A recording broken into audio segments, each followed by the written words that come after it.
Coming up, Nevada was feeling the burn. See how Bernie polled in the Silver State. And later, the Iowa legislature continues its work on abortion bills. Another weekend full of wins and a few pins. We've got Hawkeye wrestling later in sports. We got a little taste of spring this weekend, but don't be fooled, winter's coming back with a bang. I'll tell you more in weather. All that and more coming up on this Monday morning edition of DITV News. Don't go anywhere, we start right now.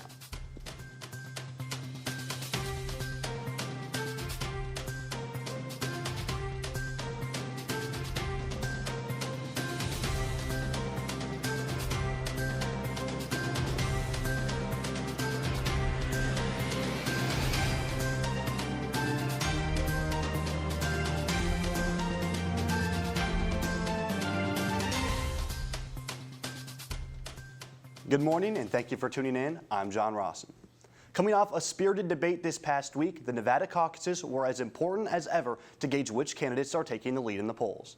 Nevada is taking more time to release results to avoid another Iowa results fiasco, but with 60% of precincts reporting, Bernie Sanders has been declared the winner. Sanders has received 39.34% of the votes.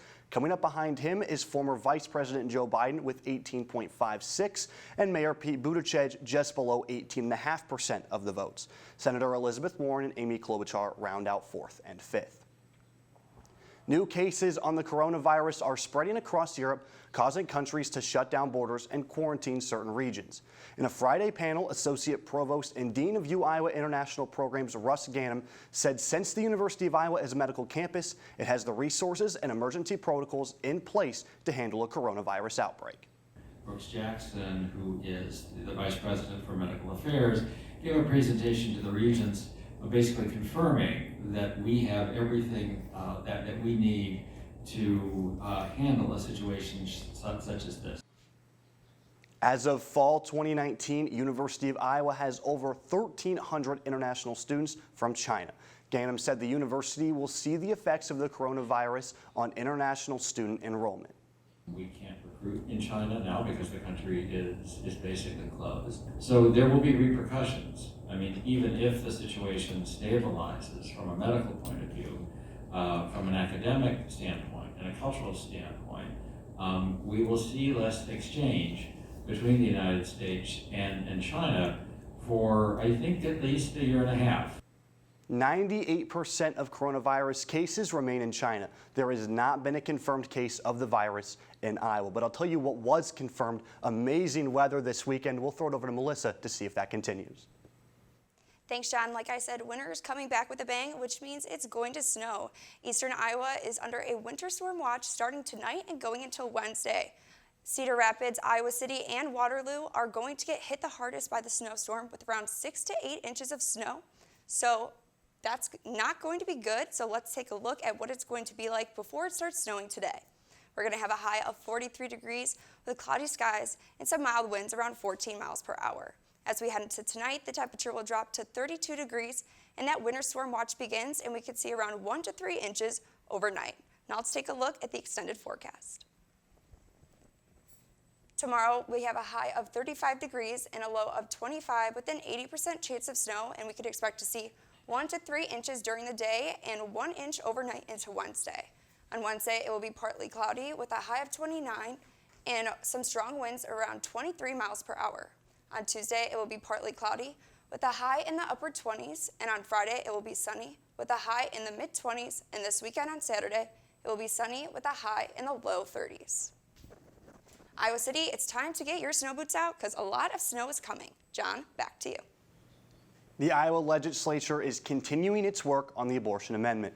With more on the amendment and how it works, we have ethics and politics reporter Riley Wilson in the newsroom with more. Riley, what is the process to amend the Iowa Constitution? So this amendment has passed the Iowa Senate and is awaiting being passed in the Iowa House. For an amendment to the Constitution to be passed, it has to pass 2 consecutive General Assemblies. So if it passes the legislature this year, it will have to be passed again next year as well. After that, an amendment is put to a vote. So the earliest Iowans could see this issue on the ballot is in 2022.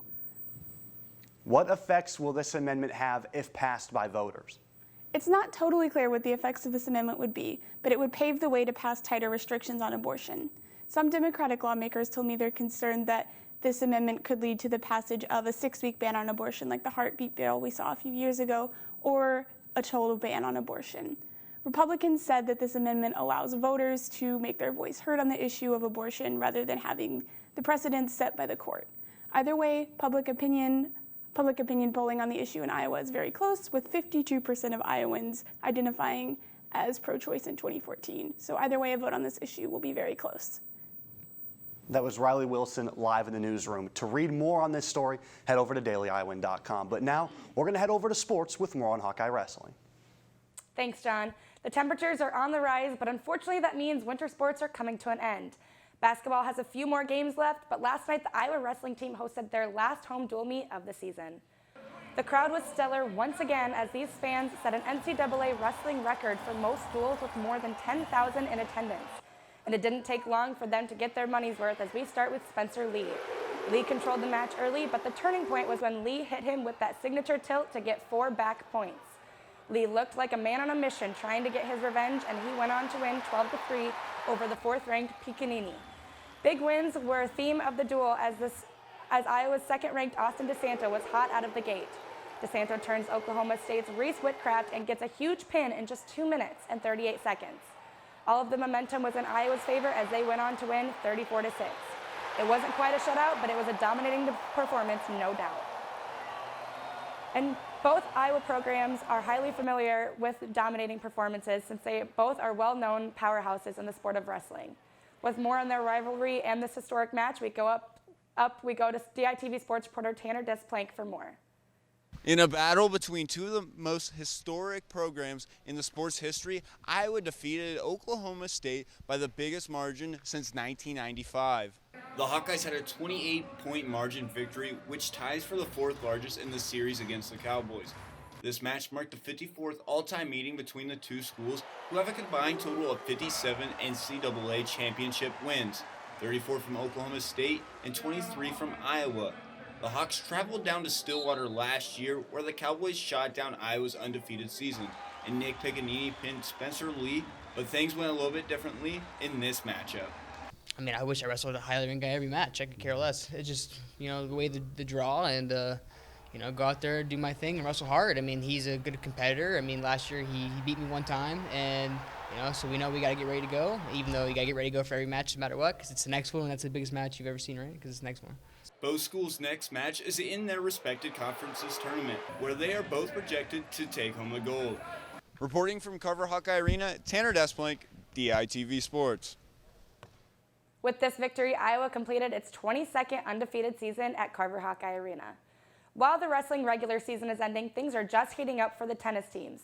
Women's tennis was back in action on Sunday afternoon as they took on number 50 ranked Kansas State University. The Hawks rallied late from behind to win 4-3, their first win against a ranked opponent since 2014. To start the matches, K-State won the doubles point after a close clinching match and quickly went on to win 2 singles matches, with Iowa's only point being from one singles player, Elise Van Huvelen, who won in straight sets 6-0, 6-3, even after being down 3-1. The Hawks finished by winning 3 straight singles matches, with Michelle Bacala, Danielle Burek, and Samantha Mannix all recording wins from the Hawks. The team next heads to Ames on Iowa State on Friday, and then they're back in Iowa City on Saturday against the University of Northern Iowa. And over the weekend, a lot of basketball was played all throughout the Big Ten. The Iowa men's team had the weekend off, but somehow managed to jump into a tie for second place in the Big Ten. The men will play on Tuesday night for a chance to take sole possession of second place. Be sure to come back tomorrow morning for a breakdown of the rest of the Iowa season. John, back to you. That's all we have for you on this Monday morning edition of DITV News. If you want more Daily Iowan, you can head over to dailyiowan.com. Thanks for tuning in. This has been John Rawson, signing off.